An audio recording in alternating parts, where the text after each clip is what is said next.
C'est de là que tu vas avoir la créativité, c'est de là que tu vas avoir l'intelligence. Tu es en train de prier, tu lèves les yeux, tu es en train de louer, tu as une idée qui t'arrive, bam. Mais ce n'est pas une idée qui vient de toi, c'est une idée qui vient de Dieu. Et si ça vient de Dieu, ça ne va pas échouer. Ça a pris beaucoup d'années parce que j'avais beaucoup de craintes, j'avais peur. Je ne pensais pas qu'il y aurait quelque chose de bon qui allait sortir de cette personne-là. Mais quand Dieu appelle, Dieu équipe. Dieu a une prédestinée pour toi. Lève-toi. Va chercher la prédestinée que Dieu a pour toi et arrête de croire que c'est toi qui vas y arriver sans Dieu. Bonjour. Bonjour. Comment allez-vous? Très bien, magnifiquement bien. Ok, très bien. Alors, pouvez-vous nous parler de votre parcours professionnel, s'il vous plaît? Mon parcours professionnel, j'ai un parcours professionnel assez atypique. J'ai pas suivi le process comme tout le monde pour arriver là où je suis arrivée. Pour une simple et bonne raison, c'est que je ne savais pas ce que je devais être, à part que dès l'âge de 8 ans, Dieu m'a dit littéralement, j'étais petite, mais j'étais déjà chrétienne et je remercie mes parents pour ça, avec leurs prières et tout ça. Et j'étais très jeune, dès l'âge de 8 ans, tu seras enseignante. Ok, j'arrive à l'église parce que je ne connaissais pas l'église Charisma. J'arrive à l'église Charisma lors d'un culte et là, le pasteur nous dit, voilà, l'une des visions de l'église, c'est d'ouvrir une école.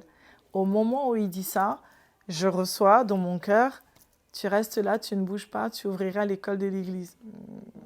Donc je souris, mais j'étais jeune, j'avais 17 ans.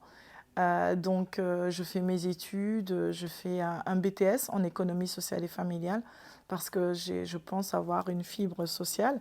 Donc j'étais très contente, très heureuse. Je commence en tant que professeure en lycée professionnel parce qu'on peut commencer à enseigner avec un bac+2. Très contente, Seigneur, j'ai réussi, c'est ce que tu m'as demandé de faire. Et littéralement, je reçois, est-ce que tu penses que je t'ai vraiment appelé pour être que professeur? Et là, la douche froide. Je dis, Seigneur, maintenant que je suis prof, qu'est-ce qui se passe? Et là, il m'a rappelé je vais ouvrir une école. Il faut que tu te formes pour que... ça m'a pris beaucoup d'années parce que j'avais beaucoup de craintes, j'avais peur, je ne savais pas si j'étais capable, si je pouvais, l'esprit d'échec, parce qu'on nous apprend beaucoup de choses dans ce monde, mais on ne nous apprend pas à surmonter cet esprit de négativisme que l'on peut avoir. Et la France ne nous pousse pas à être entrepreneurs. Enfin, pour moi, il manque ça dans notre pays, ou en tout cas, on ne connaît pas, on ne sait pas. L'école ne nous forme pas à ça non plus. Et donc, j'avais juste un BTS, et de ce BTS, j'ai commencé à travailler. Je suis retournée à la faculté, chose que je ne voulais pas, mais en cours du soir. Donc, pendant que je travaillais, j'ai passé mon diplôme de ma licence de sciences de l'éducation, ma maîtrise de sciences de l'éducation. J'ai continué. C'est ce qu'il fallait pour pouvoir ouvrir l'école. Je sentais que ce n'était pas assez, donc je suis encore retournée à la faculté tout en travaillant. Et j'ai fait un diplôme de formateur de formateur. Waouh, un parcours atypique. Mais au final, tout revient à la conclusion de cette parole, cette promesse que vous avez reçue à l'âge de 8 ans, qui vous disait d'être prof, et au final, vous êtes devenue directrice d'école.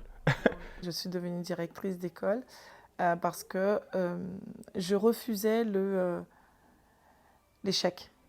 Moi, personnellement, quand j'étais jeune, je suis tombée sur un professeur qui a bousillé vraiment ma vie. Je suis tombée sur des professeurs et non, c'est pas l'enfant qui n'a pas, c'est la façon dont tu le formes qui fait qu'il va devenir quelque chose. Et nous tous, on a un professeur qu'on n'oubliera peut-être jamais. Yes. Que ce soit en bien ou en mal, on a un professeur qui nous quittera jamais. Ou qu'on va croiser dehors. Ah, ça c'était ma prof de... Ah, ça c'était... Parce qu'il a laissé quelque chose. Et un professeur, c'est quelqu'un qui laisse une empreinte dans la vie de quelqu'un. Et qui peut faire basculer quelqu'un, soit d'un côté, soit de l'autre. C'est fort parce que c'est vrai qu'on ne se rend peut-être pas compte, mais quand on est enfant, on passe en fait la majeure partie de notre journée à l'école. En fait, c'est le travail pour les enfants. Parce qu'on passe à peu près 7 heures par jour à l'école. Et c'est vrai que les seules personnes qu'on a en face de nous, ce sont nos professeurs. Et c'est vrai qu'ils ont un enjeu important de soit nous donner cette envie ou d'aller à l'école, d'apprendre, ou soit tout le contraire, l'échec. Et vous, au niveau de votre parcours, enfin, pendant votre enfance, comment ça s'est passé? Je dois revenir jusque-là? Ok. J'arrive à 8 ans ici en France. Ma mère était mère célibataire. Elle m'a eu très très jeune, hein. Elle m'a eu à 17 ans. Donc j'ai été élevée par ma grand-mère et elle m'a récupérée. Donc à 8 ans, elle me récupère ici. Mais elle ne connaissait pas, comme beaucoup d'entre nous, on ne connaît pas le système français, le système éducatif français. Et là, on lui dit, voilà, parce que j'étais toute petite, mais vraiment petite de taille. Je ne suis pas plus grande maintenant, mais j'étais assez petite de taille. Et on lui dit qu'on va devoir me faire redoubler parce que j'étais petite de taille. Non pas parce que, voilà. Mais je suis tombée sur un professeur, elle m'appelait Cruche, et elle me disait, tu ne réussiras jamais. Tu ne réussiras jamais. Et, euh, et cette phrase, j'ai dit non, Seigneur, non. Je ne veux pas que à cause d'une personne, j'échoue. Non. Donc, quand j'ai reçu ça en plus, donc je me suis mise en œuvre parce que, voilà, je refuse l'échec. Wow. C'est fort. Donc du coup, pour vous, votre période scolaire n'a pas été facile. Non. Vous avez eu un frein, en fait, d'entrée. Oui. Mais pas que là. Quand je suis arrivée au collège, ma mère m'a donné l'opportunité d'aller aux États-Unis. J'étais aux États-Unis avec elle. J'étais très à l'aise en anglais et je reviens en France. Mais sauf que l'anglais américain n'a rien à voir avec l'anglais que l'on dispense à l'école publique. Et je dis à ma mère de m'inscrire en anglais renforcé parce que je voulais développer ça, vu que j'avais passé plus de 2 mois aux États-Unis. Et là, mon professeur, pareil, bam, elle me dit, quoi, ton anglais, mais il est complètement nul. Moi, je te veux pas dans mon cours d'anglais renforcé. Et depuis, hop, je comprends très bien l'anglais, mais je ne veux plus parler l'anglais. Ah. Ça me bloque à chaque fois. Mais je refuse ce blocage, donc Dieu est en train de traiter avec mon cas récemment, donc il n'y a pas de souci. Ok. Mais du coup, moi, la question que je suis en train de me poser là maintenant, c'est comment vous avez fait face à toutes ces formes de résistance, entre guillemets? Parce que, en fait, depuis l'enfance, vous avez des formes de résistance au niveau des études, des enseignants qui vous rabaissaient, entre guillemets, avec des mots qui sont durs, si je peux me le dire. Et bah, comment vous avez affronté, en fait, tous ces défis? Parce que pour moi, ce sont des défis. Sans Dieu, on ne peut pas. Personnellement, j'ai eu une enfance très dure, très difficile, et sincèrement, sans Dieu, on ne peut pas. Et il y a un verset, en tout cas, qui ne me quitte pas, c'est je connais les projets que j'ai formés pour toi, des projets de paix et non de malheur. Et que ce livre de la loi ne s'éloigne point de ta bouche, c'est alors que tu réussiras dans toutes, pas dans une, dans toutes tes entreprises. Et Dieu m'a donné l'opportunité de tomber avec un homme de Dieu que je regarde, j'imite et je fonce, comme lui. C'est fort. Et donc, du coup, là, vous nous avez parlé que maintenant, aujourd'hui, vous êtes directrice d'école. Est-ce que vous pouvez nous en dire plus concernant votre école? Comment s'appelle-t-elle?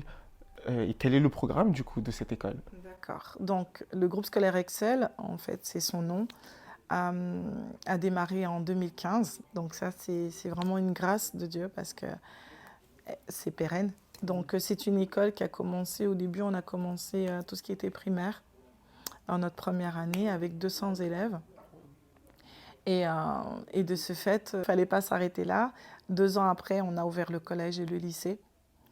Et on tourne en moyenne avec 400 élèves chaque année, en l'occurrence.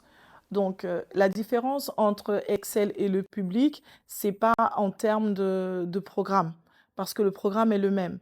Mais il faut savoir qu'on travaille en termes de compétences. L'élève doit être capable de. Donc, le programme ne va pas changer, mais la transmission et les compétences que l'on va transmettre aux enfants, aux élèves, aux apprenants, nous on les appelle des apprenants, ben, c'est là que la différence va se faire. On ne va pas spécialement avoir les manuels du public, parce que c'est une compétence qu'on te transmet. Donc parfois, on a nos propres outils à nous et dès qu'on forme les élèves au bac ou au brevet, on va sortir ce que les brevets qu'il y a, hein, vous tapez brevet sur internet, on va dire: «Allez, hop, est-ce que ce que moi je t'ai appris est à la hauteur pour que tu puisses aller chercher ça?» Maintenant, il faut que l'élève en veuille aussi, parce que tout ne peut pas venir de nous, c'est impossible. Mais on leur donne assez de connaissances pour ça. Et c'est ce qui fait la différence. Il faut savoir aussi que ce soit pour le brevet ou que ce soit pour le bac, on n'est pas en contrôle continu. Donc, il n'y a pas des points en plus qu'on donne aux enfants. Au public, ils passent 5 matières au bac. Nous, on passe les 11 matières. Donc, un élève qui sort de notre établissement en ayant passé toutes ces matières, sans contrôle continu et qui a la mention, je lui dis chapeau, chapeau bas. D'ailleurs, on a appris que vous aviez un taux de réussite de 100% et 53% de mention. Oui, alors j'ai peut-être mal fait la publicité. Non, 53, c'est réel, mais c'est dans la globalité. Maintenant, ce serait intéressant de voir, c'est en découpant la chose. J'avais deux sessions, j'avais une session générale et une session technologique. En session générale, j'ai eu 90% de mention. Et c'est en section technologique où la mention était moindre, mais je suis tellement fière en section générale avec les 90% de mention. Ouais, c'est une très belle réussite. Donc on peut considérer ça comme un projet dont vous êtes fier finalement. Parce que c'est vrai que même dans les écoles, dans d'autres écoles, peut-être que le taux n'est pas aussi élevé. Mais en tout cas, Dieu a fait grâce pour Excel. Et d'ailleurs, en parlant d'Excel, quelles sont les valeurs fondamentales à Excel? Oh là là, on en a beaucoup, mais c'est déjà les valeurs de Dieu. Hem, c'est de pouvoir transmettre le cœur de Dieu et la réussite de Dieu, chez l'enfant. Dieu a mis en toi, a une prédestinée pour toi et je veux t'équiper pour que tu puisses pouvoir toucher la prédestinée que Dieu a pour toi. En passant par le caractère qu'il faut, en passant par, les paroles qu'il faut, en passant par, tout ce qui est ta personnalité, tout ce qui peut te souiller, qui peut te permettre de perdre. Voilà, on va brasser tout ça, on va discuter, on va enlever, on va mettre tout ce qui est valeur de Dieu. La prière, on commence pas, la journée sans avoir un moment qu'on appelle le moment agapé. On donne 1 heure à Dieu tous les jours aux enfants avant de commencer les cours. Les cours ne commencent pas sans ça. Et cette année, on va encore plus appuyer parce que on va avoir une ou un hymne, une hymne dans l'école. Avant de commencer chaque cours, on va devoir confesser. Je suis fort, je suis puissant. Et notre hymne depuis les années, c'est qui je suis excellent. Qui je suis excellent. Et les élèves doivent confesser cela pour comprendre qui je suis. Waouh, c'est fort. C'est fort. Ça veut dire que vous êtes en train de leur inculquer une vision Mhm. et surtout de leur donner une identité. Parce que c'est vrai que dans les autres écoles, on n'a pas forcément de cours où on nous fait confesser de bonnes choses. Bien au contraire, parfois, on nous rabaisse. Sauf que là, vous êtes en train de casser en fait ces codes-là en leur apportant une bonne valeur et leur apportant aussi une identité de qui ils sont réellement, que ce ne sont pas forcément des personnes qui sont vouées à l'échec, mais qu'ils ont un potentiel en eux et que ce potentiel-là, ils doivent l'utiliser à bien escient. Je pense que l'une des forces de l'école, c'est le suivi. Chaque enfant a un potentiel particulier. Et chaque enfant doit être suivi par son potentiel. On a des élèves qui ont des hauts potentiels intellectuels dans notre établissement et qui ont déjà sauté 2 ou 3 classes dans notre établissement. J'ai une élève, par exemple, en seconde, elle a 13 ans. Donc, mais c'est un suivi rapproché. Donc, on a un projet pédagogique qu'on appelle DOSA dans notre établissement et c'est le suivi pédagogique. Il arrive, il peut être cassé, mais un crayon cassé colorie toujours. Waouh, c'est fort. Et aujourd'hui, quels sont les enjeux dont vous avez dû faire face? Dans l'église ou dans le monde? Non, comme vous voulez. Comme je veux. Ils aiment pas le privé et ils aiment pas le privé hors contrat. Donc je n'aime pas trop le mot hors contrat. ce sont des écoles indépendantes. Ils n'aiment pas qu'on soit indépendant. Ils veulent qu'on soit sous leur coupole à eux. Donc, on a eu jusqu'à maintenant 3, 4 inspections pour qu'ils puissent fouiller tout ce qui est. Il n'y a pas eu. Tous les professeurs ont des bacs plus, donc là aussi, parce qu'on doit transmettre tout ce qu'il y a des professeurs. Donc voilà, ils ont cherché partout, ils n'ont pas trouvé. Depuis 10 ans, gloire à Dieu. Les professeurs sont constants. Donc voilà. Ce qu'on a dû faire face, c'est ça. C'est l'opposition à ah tiens, c'est des petits, on nous a pas respectés au début, ils nous prenaient pas au sérieux. Et depuis, même le maire, gloire à Dieu, il nous prend au sérieux. On a été convoqués cette année par le maire qui nous a félicités des 100% de réussite et qui nous a ouvert beaucoup de portes pour l'année prochaine. Donc les élèves auront beaucoup de choses dans la ville de Blanc-Ménil grâce à cela. Ok, très bien. Et là, du coup, on va parler sur la partie du salon. Pourquoi, selon vous, les gens qui nous regardent cette vidéo doivent venir au salon le 14 septembre? Ils doivent comprendre qu'être chrétien, ah, je pense que beaucoup de personnes attendent d'être bons pour dire qu'ils sont chrétiens. Et ça, c'est dommage. Je pense que euh, c'est parce que tu es chrétien que tu es bon. Beaucoup de personnes attendent d'être riches pour dire: «Ah, Dieu m'a béni». Non, parce que tu es chrétien, Dieu va te bénir. Et je pense qu'au travers de ce salon-là, on va rencontrer beaucoup de personnes qui, au départ, ont des parcours atypiques comme moi, qui ne sont pas des grands ingénieurs, mais à qui Dieu a mis un appel à l'intérieur, qui a été cherché. Parce que donne-moi les choses viles de ce monde et j'en fais des sages. Et il récompense ça. Donc, je pense qu'au travers de ce salon, beaucoup de personnes vont rencontrer des personnes qui vont pouvoir leur transmettre une vision, vont pouvoir, un peu comme ce qu'on voit aux Jeux Olympiques à l'heure actuelle, on ne pensait pas qu'il y aurait quelque chose de bon qui allait sortir de cette personne-là, mais quand Dieu appelle, Dieu équipe. Et ils vont rencontrer des personnes que Dieu a équipées dès leur tendre jeune âge, qu'ils ont une puissance à l'intérieur d'eux, et que le diable, ce qu'il fait, c'est essayer de détruire à la base à chaque fois. Mais il est temps que les chrétiens se lèvent. Il est temps, parce que nous sommes le sel de ce monde.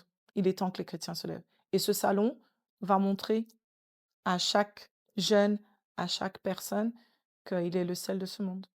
Vous avez beaucoup misé sur la formation. Est-ce que vous pouvez nous en dire plus sur ce domaine-là? Parce que c'est vrai que très souvent, beaucoup de chrétiens, ou même en dehors d'être chrétiens, beaucoup pensent que le succès arrive comme ça en claquant des doigts. Sauf qu'il y a des étapes, il y a des échelons. Et très souvent, on pense que ça va arriver rapidement, quoi. Mhm. Non, en fait, mon peuple périt par manque de connaissances. Et ça, c'est dans tous les domaines. Le monde change tout le temps. Le process du monde change tout le temps. Et tu dois te former en continu, tout le temps. Je dirais même dans la parole de Dieu. Hein. C'est parce que ça évolue, ça grandit, tu grandis. Et la formation est la clé pour moi de la réussite. Si tu ne connais pas les dernières choses qui sont sorties, ben, tu vas te retrouver dernier parce que ben, je ne savais pas. Ben, parce que tu ne sais pas, le monde a bien mis une loi, nul ne doit ignorer la loi. Ils le savent très bien. Et parfois, on pénalise les personnes parce qu'ils disent, vous auriez dû savoir. Oui, c'est vrai. Et la Bible a envie aussi de te dire, tu aurais dû savoir. Mais pour ça, il faut que tu ailles chercher. Et Élie a demandé une double option, c'est il veut connaître, il veut savoir. Beaucoup de gens cherchent l'argent, mais c'est dommage qu'ils courent après l'argent. Parce que ta connaissance peut t'emmener de l'argent. Ta connaissance peut être ta valeur. Mais si tu connais rien, pourquoi je vais miser sur toi? Pourquoi je vais miser sur toi? Non, je vais miser sur toi parce que tu es capable de m'apporter quelque chose. Parce que Dieu t'a équipé avec une connaissance autre que les autres. Quand on regarde dans la Bible, Daniel et tous les autres, mais ils avaient une connaissance hors norme. Et qui venait de Dieu, mais et qui venait aussi des gens qui étaient autour de lui, qui leur ont apporté quelque chose pour qu'ils puissent devenir quelque chose. C'est fort. Et surtout, l'accent. Parce que parfois, c'est vrai que parfois, on pense que tout vient de nous, mais il ne faut pas oublier que c'est Dieu. Est-ce que vous pouvez nous en parler plus? Parce que du coup, de ce que nous on comprend de votre parcours, c'est vraiment la main de Dieu, je dirais même la grâce de Dieu qui a fait de vous la personne que vous êtes aujourd'hui. Et très souvent, les gens pensent que c'est par leur propre force, que c'est par leur propre intelligence, alors que très souvent, ce n'est pas le cas. Je pense que les gens doivent comprendre qu'ils doivent vivre en soumission. Je suis peut-être la directrice de l'école, euh, mais je prie tous les jours pour garder le côté humble et savoir qu'il y a quelqu'un au-dessus de moi. Avant même Dieu, j'ai aussi un homme de Dieu. Donc je vais à l'église tous les dimanches. Il n'y a pas de raison pour laquelle je vais rester à la maison. Ah, mais je suis fatiguée. Non, 1 heure dans la présence de Dieu va me donner la force pour pouvoir continuer. Je vais dans mes GF, je vais parce que c'est chercher d'abord le royaume de Dieu et tout te sera donné par-dessus tout. Et je crois que les gens oublient qu'avant eux, il y a eu quelque chose avant. Et, euh, et ces versets-là doivent nous suivre tout le temps. Chercher d'abord le royaume de Dieu. Donc je cherche à bénir le royaume de Dieu parce que c'est de là que sort ce source de la vie. C'est de là que tu vas avoir la créativité. C'est de là que tu vas avoir l'intelligence.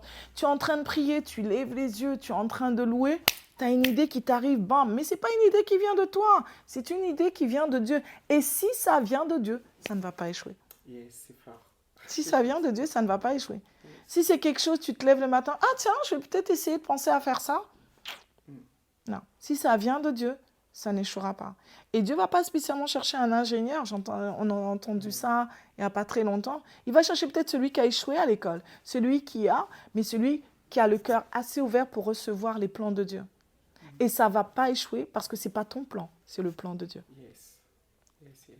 Et surtout qu'avec Dieu, nous ferons des exploits. Donc le verset dit bien avec Dieu et pas sans Dieu. Ok, très bien. Et du coup, pour terminer, est-ce que vous aurez un mot à nous partager? En tant qu'entrepreneur, en tant que... Mon peuple périt par manque de connaissances. Donc, allons nous former. Ne délaissons pas le royaume de Dieu dans tout ce que l'on fait. Et Dieu a une prédestinée pour toi. Lève-toi, va chercher la prédestinée que Dieu a pour toi et arrête de croire que c'est toi qui vas y arriver sans Dieu. Je voulais juste rajouter 2 questions. J'ai 2 questions qui me viennent.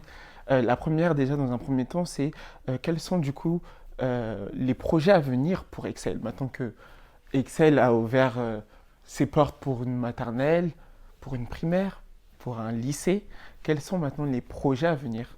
Alors, non, je n'ouvrirai pas d'université. Je n'ai pas eu cet appel-là pour l'université, donc non, je ne vais pas ouvrir d'université, à moins que Dieu me frappe pour ça, mais il n'y a pas d'université qui va s'ouvrir. Mais les projets, donc la réussite au bac, la réussite au brevet, la réussite au bac, parce que, bon, on a eu 100% de réussite, mais il faut que je vous dise la vérité. La toute vérité, c'est que c'était pas la première année qu'on a eu du 100%. Mais les premières années, j'en parlais pas trop parce que vous savez, on peut comme ça avoir du 100% juste comme ça. Mais ça va faire notre troisième année où on a du 100%. Donc là, on se dit, OK, Dieu nous a équipés pour ça. Donc voilà, c'est donner bien former les jeunes avant qu'ils rentrent dans les études supérieures. Ça, c'est mon but. Qu'ils aient la persévérance, la force, la méthodologie, les compétences qu'il faut pour devenir après, pour ceux qui vont prendre le relais après moi. Donc ça, c'est mon but, qu'ils soient bons et que leur vie, ce qu'ils peuvent vivre, parce que nos jeunes vivent des choses, qu'ils savent faire la différence entre ce que je vis personnellement et l'appel que Dieu a sur ma vie. Vous venez de rajouter une question en fait. En fait, là, j'étais en train de penser parce que c'est vrai qu'on ne se rend pas compte, mais nos jeunes souffrent. Et aujourd'hui, par exemple, là, vous avez parlé d'un jeune peut-être, mais d'une jeune ou d'un jeune qui est en train de se morfondre dans sa chambre en se disant que voilà, au niveau des études, c'est pas trop ça. Peut-être qu'il a de la vision, il souhaiterait se projeter, aller loin, sauf que ce qu'il a entendu tout au long de cette année, c'est que avec ton 3 de moyenne, tu vas aller où? Avec ton 5 sur 20 de moyenne en maths, c'est pas possible, arrête l'école. Quels sont les mots que vous pourriez dire à ce jeune-là qui se diminue parce que du coup, le fait d'entendre ce genre de choses tout au long de son année scolaire peut-être a fait qu'il puisse perdre de la valeur, en fait, perdre l'image qu'il avait. C'est pour ça que dans notre établissement, le tutorat, donc le suivi des enfants, c'est très très important pour nous. L'une des choses que l'on fait à l'école, et ça peut être bien ou mal, je ne sais pas, quand un élève vient nous voir, on ne regarde pas son ancien dossier scolaire. On veut qu'il nous prouve ce qu'il est. Wow. On ne regarde pas. Je lui dis, ça c'est ton passé. Je ne veux pas voir ton passé. Si tu n'étais pas bon dans ton passé, c'est toi qui le sais. Moi maintenant, je voudrais que tu me montres ce que tu es maintenant. C'est fort.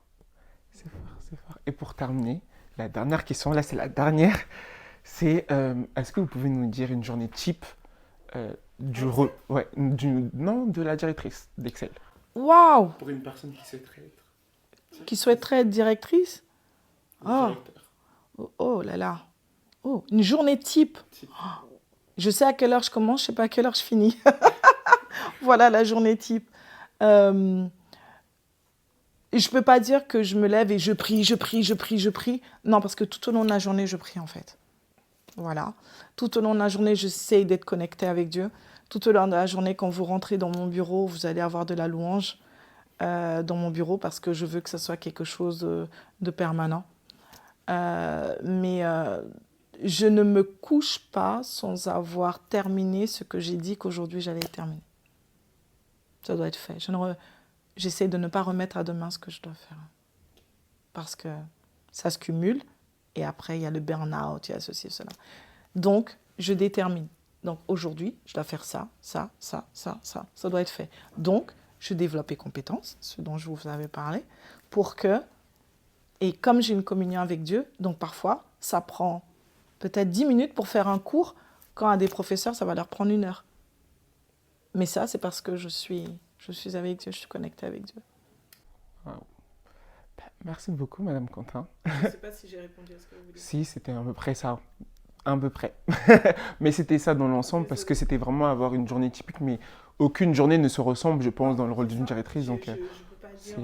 Donc effectivement, je dois remplir les bulletins, effectivement, je dois faire... Mais il y a des timings qui sont donnés et qui sont faits dès le début, mais on se lève le matin et la seule chose que l'on veut, c'est faut donner le meilleur aux élèves qui sont devant nous.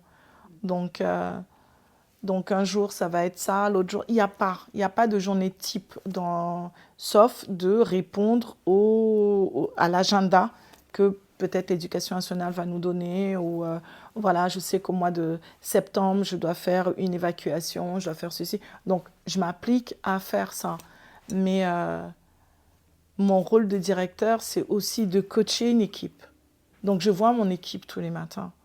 Et je transmets la parole de Dieu à mon équipe tous les matins. Sans une équipe soudée, on peut rien faire tout seul. Il faut une équipe. Et sans une équipe soudée, on n'avance pas. On n'avance pas. Donc, le rôle du directeur, c'est de se trouver une belle équipe, une bonne équipe, de mettre Dieu au centre de l'équipe, de transmettre les valeurs, de veiller à ce qu'eux-mêmes puissent transmettre les valeurs aux élèves et avoir un rapprochement énorme et surtout être proche aussi des étudiants, des apprenants.